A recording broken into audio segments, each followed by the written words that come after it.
करते हैं आज हम लोग क्लास 12 का चैप्टर 4 सत्ता का नया केंद्र। जो आपका पहले चैप्टर का नाम था वह था सत्ता के वैकल्पिक केंद्र। बस नाम चेंज किए गए और कुछ टॉपिक को ऐड किया गया है। टॉपिक जो ऐड किया गया है उस टॉपिक को हम आज इस वीडियो में पढ़ेंगे। यह सत्ता का नया केंद्र का पार्ट 3 है और जो नया ऐड किया गया है वो बहुत बड़ा टॉपिक है, यानी 4-5 देश के बारे में बताना है कि वहाँ के आर्थिक, राजनीतिक, भौगोलिक और सैनिक विशेषता क्या है, और एक ब्रिक्स पढ़ना है। तो इस वीडियो में हम लोग ब्रिक्स को पढ़ेंगे और ब्रिक्स द्वारा एक बैंक बनाया जाता है एनडीबी। ठीक है, एनडीबी नेशनल डेवलपमेंट बैंक। ठीक है, तो इसको पढ़ेंगे और इजराइल को पढ़ेंगे और रूस को पढ़ेंगे और इस वीडियो को ख़त्म करेंगे। पार्ट 4 में हम लोग भारत, चीन और जापान को पढ़ेंगे। उसके साथ हमारा वीडियो कंप्लीट होगा। तो ये पार्ट 3 है, एक पार्ट एक और आएगा। ठीक है, अगर आपने 2 पार्ट पहले से नहीं देखा है तो डिस्क्रिप्शन बॉक्स में लिंक है, आप पहले वहाँ जाके फर्स्ट एंड सेकंड वीडियो देख लें, फिर आप पार्ट 3 को शुरू करें। अगर आप सीबीएसई से हो, टर्म 2 की तैयारी करते हो तो नोट्स बनाना बहुत ही ज़्यादा ज़रूरी है, क्योंकि आपको रिटर्न लिखना है। तो चलते हैं, विदाउट टाइम वेस्ट किए डायरेक्ट टॉपिक पे आते हैं, ब्रिक्स को पढ़ते हैं। ब्रिक्स का गठन। सबसे पहले आपको पता होना चाहिए कि जो आज हम ब्रिक्स बोल रहे हैं वह पहले ब्रिक था। ठीक है, पहले क्या था ब्रिक। बाद में जाके एस जुड़ता है, यानी आप BRIC जो है, ये जितने भी कंट्री हैं उनका पहला लेटर। बी से ब्राज़ील, ठीक है, आर से रूस, आई से इंडिया, सी से चाइना। ठीक है, अब देखो, बाद में जाके साउथ अफ्रीका ऐड होता है, तब जाके ब्रिक से ब्रिक्स बनता है। तो जो ब्रिक का सुझाव आया था कि ब्रिक बनाना चाहिए, वह एक अर्थशास्त्री थे ब्रिटेन के, उनका नाम था जिम ओ नेल। क्या था? जिम ओ नेल। ठीक है, तो इन्होंने सुझाव दिया कि ब्रिक संगठन बनाना चाहिए और इसका चर्चा 2006 से शुरू होने लगा। ठीक है, बाद में जाके 4 कंट्री ब्राज़ील, रूस और इंडिया मिलके क्या करता है, ब्रिक का निर्माण करता है, ब्रिक संगठन बनाता है 2009 में। और 2009 में जब बनता है तो प्रथम ब्रिक सम्मेलन होता है।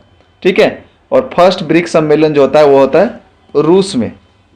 कब? 2009 में। प्रत्येक साल ब्रिक का सम्मेलन होता है, यानी कि पहला सम्मेलन कब? 2009, दूसरा सम्मेलन कब? 2010, तीसरा सम्मेलन 2011। तो इस तरह से हर एक साल होता है।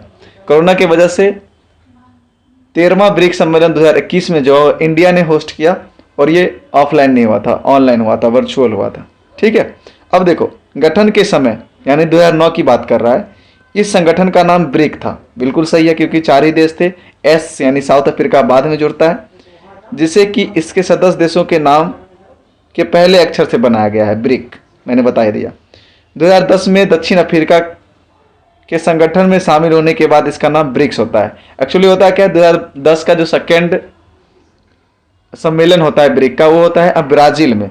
ठीक है, तो उस समय नाम चेंज नहीं किया जाता है, 3rd सम्मेलन में नाम चेंज किया जाता है। सेकेंड सम्मेलन में वह ऐड होता है और 3rd सम्मेलन में ब्रिक का नाम चेंज कर दिया जाता है, यानी बदला जाता है, एस जोड़ दिया जाता है, ब्रिक्स कर दिया जाता है। ब्रिक्स सम्मेलन आप देख सकते हो, यहाँ पे 4 कंट्री है। जब पहला हुआ था तो यहाँ पे जिस समय ब्रिक बना था यानी 2009 में, उस समय के हमारे जो प्रधानमंत्री थे यहाँ पे आपको दिख रहे हैं, और 3 कंट्री जो ब्राज़ील, रूस और चाइना का है। ठीक है, तो सबसे पहला सम्मेलन रूस में हुआ था 16 जून 2009 को। फिर दूसरा सम्मेलन 2010 में हुआ होगा। दूसरा सम्मेलन 15 अप्रैल 2010 को हुआ ब्राज़ील में, और इस सम्मेलन के दौरान साउथ अफ्रीका जो है ब्रिक में शामिल किया गया। अब यहाँ पे ब्रिक्स गलत लिखा हुआ है, ब्रिक ही हो रहा। ब्रिक में शामिल हुआ तब जाके तो ब्रिक्स बना।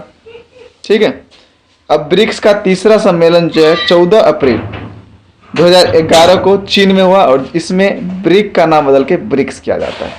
ठीक है, तो ये 13वां सम्मेलन अभी जो 2021 में हुआ था, अभी जस्ट हमने पीछे बताया था कि इंडिया ने होस्ट किया था। किसने? आपको स्क्रीन पे देख रहे होंगे, हमारे prime minister Narendra Modi BRICS सम्मेलन 13 ब्रिक्स समिट को होस्ट करते हैं। और इंडिया में अभी तक इंडिया ने 3 बार ब्रिक्स सम्मेलन को होस्ट किया है। 4th ब्रिक्स सम्मेलन 2012, 8वां ब्रिक्स सम्मेलन 2016 और 13वां ब्रिक्स सम्मेलन 2021। ठीक है, आगे चलते हैं। अब ब्रिक्स के उद्देश्य जानते हैं। ब्रिक्स का उद्देश्य यह है कि सुरक्षा परिषद जो है हमारा यूएनओ का, ठीक है, उसमें सुधार किया जाए। इनका ये मांग है कि जो सुरक्षा परिषद बनाया गया, चाहे जो भी रूल रेगुलेशन बनाए गए, 5 अस्थायी जितने भी अस्थायी हो, उसमें बढ़ोतरी किया जाए। क्योंकि यूएनओ में जो सुरक्षा परिषद या यूएनओ जो बनाया गया, उसका स्ट्रक्चर बनाया गया था उस समय के परिस्थिति के अनुसार बनाया गया, तो अब परिस्थिति कहीं ना कहीं चेंज है। ठीक है, इसीलिए इसमें परिवर्तन चाहता है। व्यापार और जलवायु परिवर्तन संबंधी मुद्दों पर आपसी सहयोग, यानी जितने भी आपसी सदस्य देश हैं उस पर व्यापार और जलवायु के परिवर्तन संबंधी मुद्दों पे बात विचार करना चाहते हैं और उसको सुधार करने के लिए तात्पर्य रहते हैं। आयात और निर्यात को लेकर सरल बनाना, आयात और निर्यात को सरल बनाना, आपसी सहयोग यानी मेंबर जितने हैं उनके बीच, और विकास की गति को तेज करना, ये इनका उद्देश्य था ब्रिक्स का। चलो, और भी ये उद्देश्य, आपसी राजनीतिक सहयोग भी स्थापित करना अपने सदस्य देशों के बीच, एक दूसरे की सुरक्षा को सुनिश्चित करना, साझा चुनौतियों को मिलजुल कर समाधान करने का प्रयास करना। यानी अगर कोई भी समस्या इन 5 देश में से किसी पे आता है, ठीक है, तो सभी मिलके इसका समाधान करेंगे, या हर एक पे थोड़ा थोड़ा अगर इफेक्ट डालता है वो समस्या तो सभी मिलके समाधान करेंगे। ठीक है, तो ये था। जिस तरह से नाटो बनाया गया था ना अपने सदस्य देशों की रक्षा के लिए, उसी तरह आसियान भी बनाएंगे, उसी तरह यूरोपीय संघ भी बनाएंगे, उसी तरह ब्रिक्स भी बनाएंगे। तो सबका अपना अपना उद्देश्य है कि सदस्य देश के बीच कॉपरेशन करेंगे और व्यापार बढ़ाएंगे, सुरक्षा सुनिश्चित करेंगे। तो यही सब होता है। ज़्यादातर उद्देश्य जो होता है ना, जो भी संगठन, सबका सेम ही होता है कि हम अपने सदस्य देश का क्या करेंगे, सहायता करेंगे, व्यापार में बढ़ावा करेंगे, जो भी चुनौती होगी सभी मिलकर साथ देंगे, राजनीतिक सहयोग करेंगे। ठीक है, तो उद्देश्य आप ज़्यादातर को रटना नहीं है, सबका सेम ही होता है सदस्य देशों के बीच। और जितने भी ब्रिक्स कंट्री हैं सभी मिलके एक एनडीबी बनाते हैं, यानी न्यू डेवलपमेंट बैंक बनाते हैं। क्यों बनाते हैं? ताकि जितने भी सदस्य देश हैं कम ब्याज पे यहाँ से पैसा ले सके। और भी बहुत सारे रीजन हैं जो आगे हम पढ़ेंगे। ब्रिक्स के सभी देशों मिलकर 2014 में बनता है एनडीबी। ठीक है, इसका निर्माण करते हैं और इसका नाम होता है एनडीबी। 2014 में बनाते हैं ब्रिक्स के सभी देश मिलकर। और एनडीबी बनाने का जो कह सकते हो कि जो सलाह दिया था वो इंडिया ने दिया था। ठीक है, कि इन ब्रिक्स को एक न्यू डेवलपमेंट बैंक यानी बैंक एक बनाना चाहिए। ठीक है, चलो, टोटल 6 फ्लैग हैं जिसमें 5 कंट्री का है, एक न्यू डेवलपमेंट बैंक का है।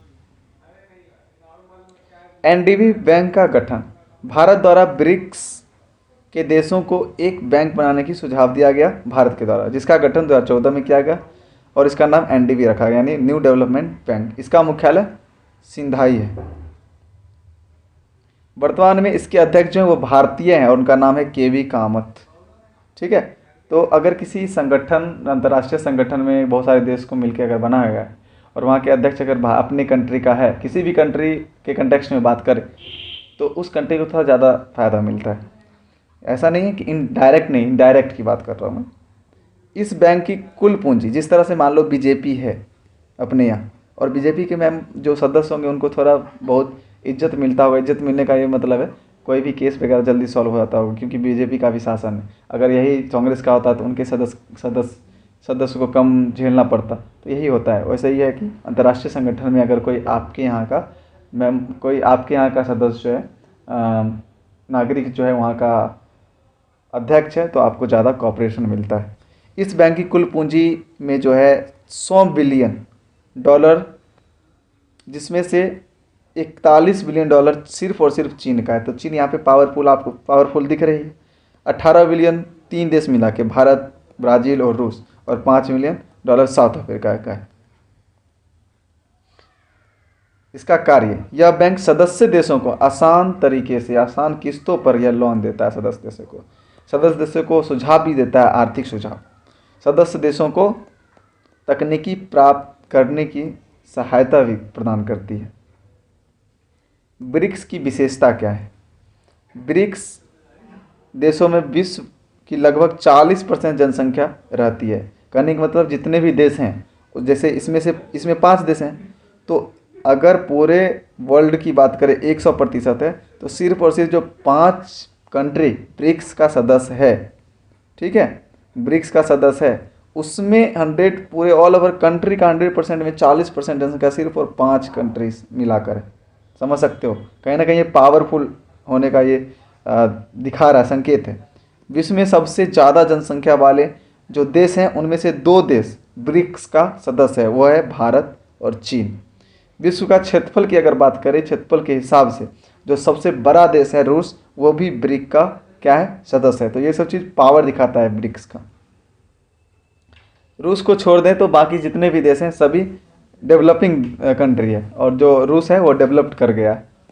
भारत और चीन जो है उभरती हुई शक्ति है, जो कि यह अनुमान लगाता है कि 2030 तक यह अमेरिका से भी आगे जा सकता है, जिस तरह से इनके आर्थिक विकास हो रहे हैं, क्योंकि जिस तरह से जीडीपी ग्रोथ हो रहा है, जिस तरह से सैनिक पावर है इनके पास, जिस तरह से राजनीतिक पावर है, जिस तरह से भौगोलिक परिदृश्य है, इससे लगता है कि भारत और चीन जो है अमेरिका से भी कहीं ना कहीं आगे जाएगा 2030 के बाद। ठीक है, इसकी जीडीपी, इसकी मतलब ब्रिक्स की, यानी ब्रिक्स की मतलब ये 5 कंट्री को मिला के बात कर रहे हैं। अगर पूरे ऑल ओवर वर्ल्ड की बात करें तो 100% किसी चीज़ को लेकर मापेंगे तो, और ये 5 उस 100% जीडीपी में से 23% जीडीपी ऑल ओवर वर्ल्ड की बात करें तो 100%, ठीक है, और उसमें से 23% सिर्फ और सिर्फ ये 5 देश मिलके उनके पास जीडीपी है, लगभग 23% है पूरे विश्व का लगभग 27% क्षेत्रफल पर इस संगठन के देशों के अंतर्गत आता है। यानी इतने ज़मीन है और इतने ज़मीन में बहुत सारे लोग हैं, और इसके 100% हुए ये ज़मीन, और इसमें जो 27% है सिर्फ और सिर्फ ये 5 जो ब्रिक्स कंट्री हैं, ब्रिक्स सदस्य हैं, उनके पास 27% क्षेत्रफल है पूरे विश्व के ज़मीन का। अब हम ये तो जान गए इजराइल के हमने विशेषता देखी, लेकिन कुछ खामियां अगर इसमें नहीं लिखा तो मुझे बताना चाहिए। खामियां की अगर बात करें तो वो भी हम अभी जस्ट बताते हैं। अब देखो, खामियां की अगर बात करें तो ब्रिक्स वर्तमान की स्थिति जो भी है वो असफल दिख रहा है, इनके काम जो भी दिख रहे हैं वो असफल दिख रहे हैं। कारण क्या है कि ब्रिक्स देश में कौन कौन है, BRICS, इसमें भारत भी दिख रहा है आपको, इंडिया और चाइना भी दिख रहा है, ठीक है, इसमें रूस भी दिख रहा है, ब्राज़ील और साउथ अफ्रीका। तो इंडिया चाइना को लेके अगर बात करें तो इनका कार्य क्यों सफल नहीं है, तो ब्रिक्स देशों के बीच जो है कुछ आपसी विवाद हैं। आपसी विवाद क्या है, भारत और चीन को लेकर। भारत चीन के बीच आपको पता है, अरुणाचल प्रदेश में चीन कहता है कि हमारा कुछ हिस्सा है, इधर जम्मू कश्मीर भी हमारा कुछ हिस्सा है जिसको अक्साई चीन बोलते हैं, और इधर अरुणाचल प्रदेश में घुसा पड़ा हुआ है। तो इन सब चीज़ से लेके विवाद दिखता है। आपसी सदस्य के बीच में अगर विवाद दिखेगा तो आपको लगेगा कि वहाँ ब्रिक्स के जो भी काम हो रहेंगे उसमें दखल अंदाजी नहीं हो रही है, कि एक देश दूसरे देश के जो काम होंगे उसमें दखल अंदाजी नहीं कर रहे होंगे, तो यहाँ पे कॉपरेशन थोड़ा कम होगा, ठीक है। तो अगर ब्रिक्स देश सदस्य देश के विवाद खत्म होते हैं तो ब्रिक्स देश जो है, ब्रिक्स संगठन जो है कहीं ना कहीं अधिक शक्तिशाली नज़र आएगा, ठीक है। चलो अब इजराइल पे चलते हैं। आपको इजराइल पढ़ना है, रूस पढ़ना है, भारत पढ़ना है, जापान पढ़ना है, चीन पढ़ना है, ठीक है।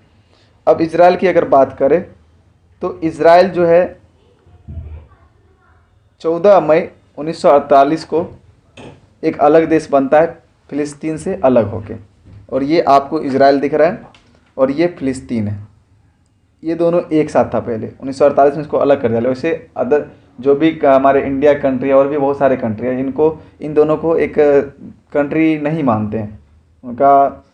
भारत का मानना है कि फिलिस्तीन और इजराइल जो है अभी कंट्री बनने नहीं बना है, ठीक है। लेकिन इन दोनों आपस में सेपरेशन हो गया, बंटवारा हो गया, उसके साथ इजराइल बनता है, ठीक है। यह विश्व का अकेला यहूदी देश है, इजराइल जो है यहूदी देश है, और इसके लिए सबसे बड़ा समस्या है कि इनके आसपास जितने मुस्लिम कंट्री है इनके लिए सबसे बड़ा समस्या है, किसके लिए, यहूदी देश इजराइल के लिए। लेकिन इजराइल अकेला रहते हुए भी बहुत सारे ज़मीन को कब्जा करता है, इन पर आक्रमण होती है लेकिन यह जीतते हैं। आज़ादी मिलने के उपरांत यानी तुरंत बाद ही मिस्र, सीरिया, इराक और जॉर्डन, ये सारी मुस्लिम कंट्री है, इन पे हमला करते हैं। यहूदी कंट्री है, इस पर हमला करता है सारे मुस्लिम कंट्री मिलके। कौन कौन, मिस्र, सीरिया, इराक और जॉर्डन। लेकिन इजराइल इस बार को जो अभी इनके साथ युद्ध हुआ उसमें आसानी से जीत जाता है, ठीक है। और जीतने के बाद क्या करता है, बहुत सारे जैसे जॉर्डन का कुछ भाग है वो अपने में शामिल करता है, यानी वहाँ विजय प्राप्त करता है, कब्जा करता है। और इसका उसके बाद क्या होता है, इजराइल का जो क्षेत्रफल होता है वह बढ़ जाता है, ठीक है। जून युद्ध, 6 डे वार, इससे क्या तात्पर्य है कि 6 दिन का कुछ युद्ध वगैरह हुआ होगा।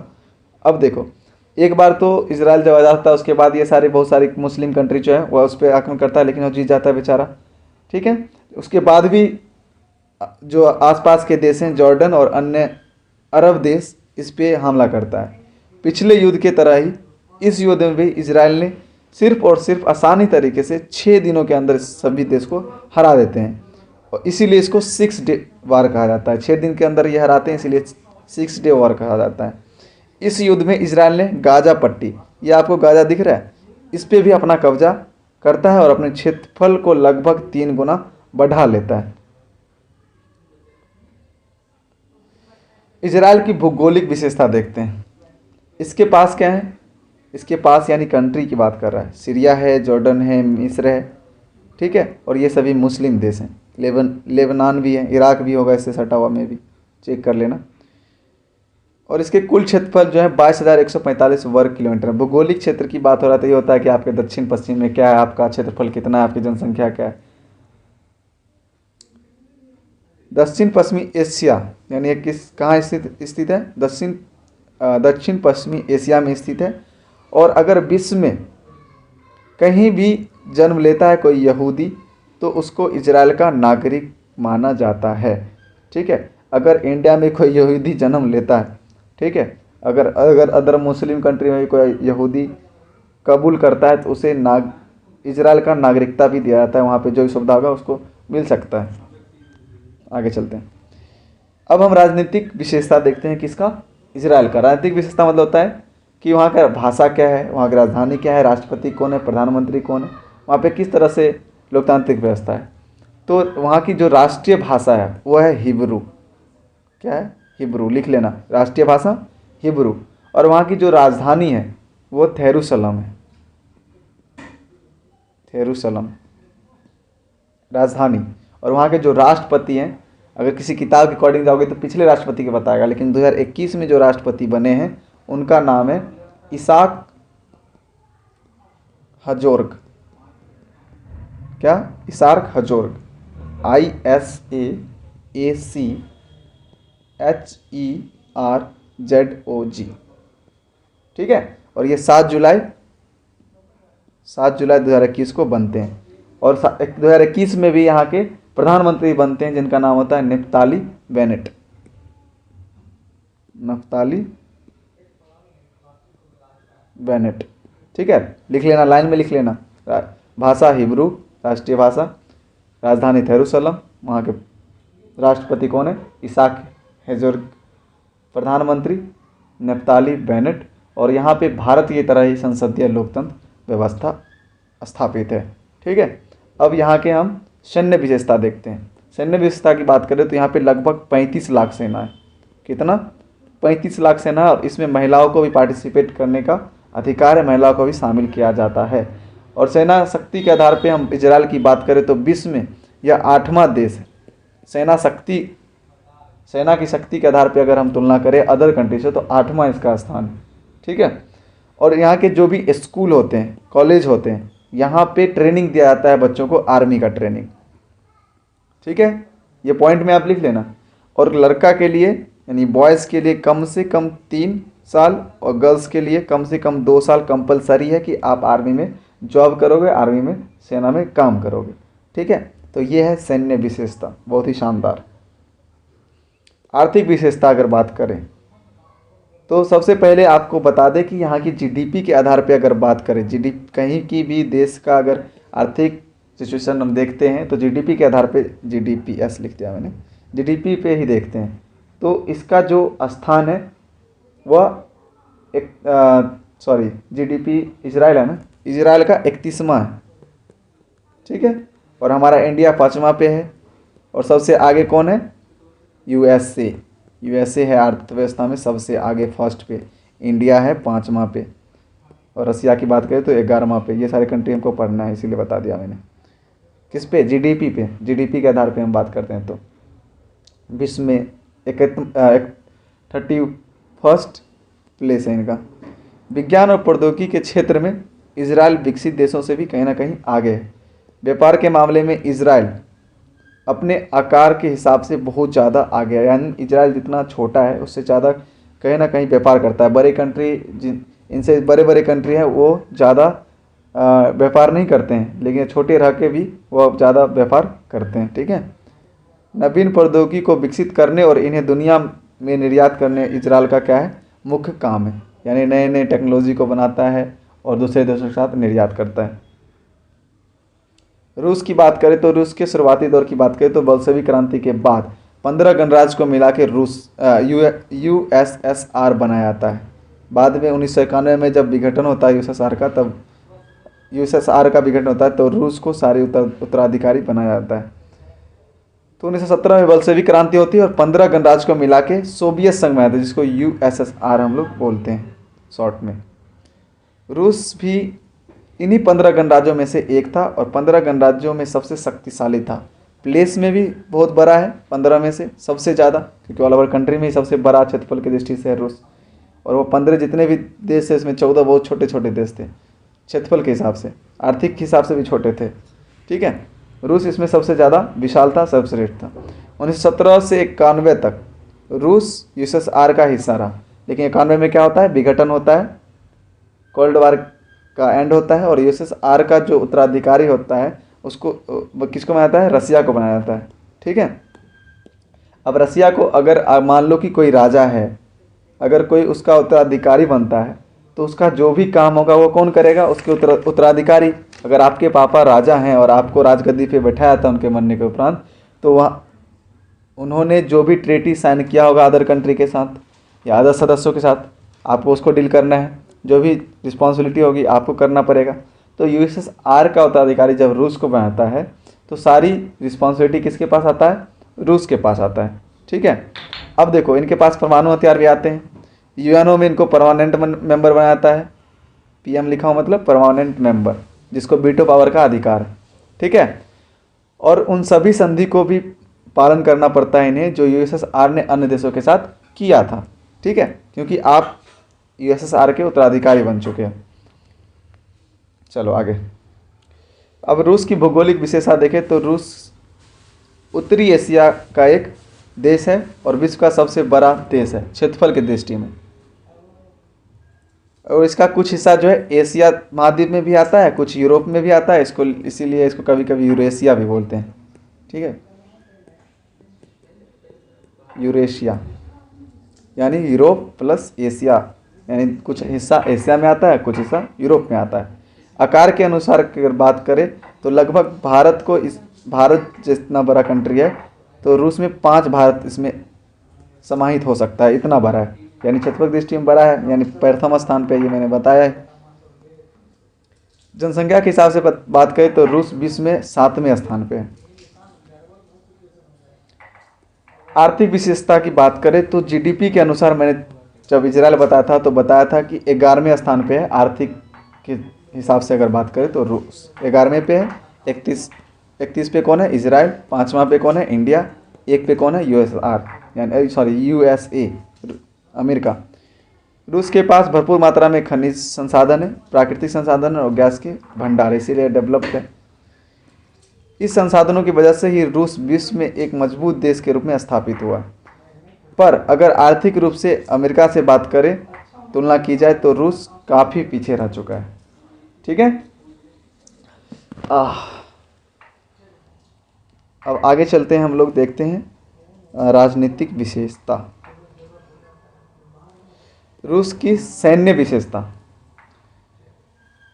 हथियारों के मामले में रूस विश्व के सबसे शक्तिशाली देशों में से एक है और इनके पास क्या है? परमाणु हथियार भी है।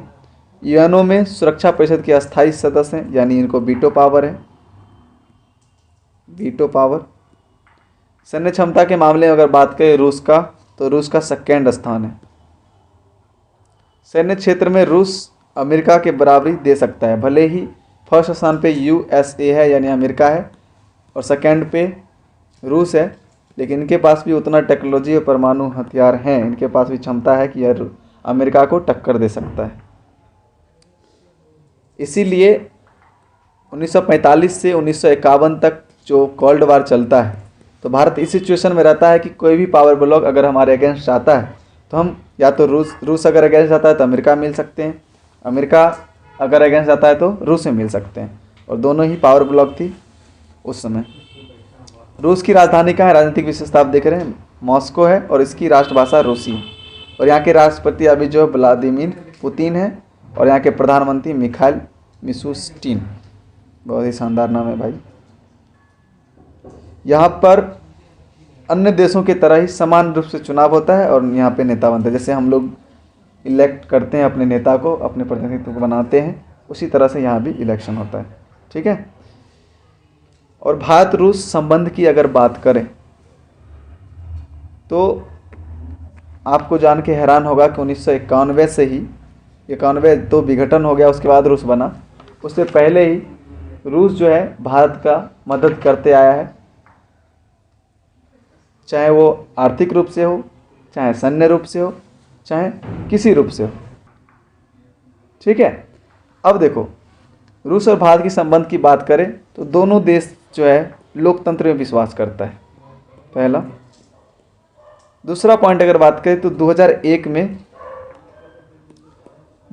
में भारत और रूस के बीच 80 द्विपक्षीय समझौता होता है और दोनों देश का यह उद्देश्य है कि विश्व जो है बहुधुर्वी बने। बहुधुर्वी कहने का मतलब है कि ऑल ओवर वर्ल्ड में पावर ब्लॉक जो है सिर्फ अकेला अमेरिका ना रहे, और भी कंट्री बने। अगर एक पावर ब्लॉक होगा तो कहीं ना कहीं शोषण होगा। तो इन दोनों का मानना है कि जो विश्व है वह बहुधुर्वी बने। भारत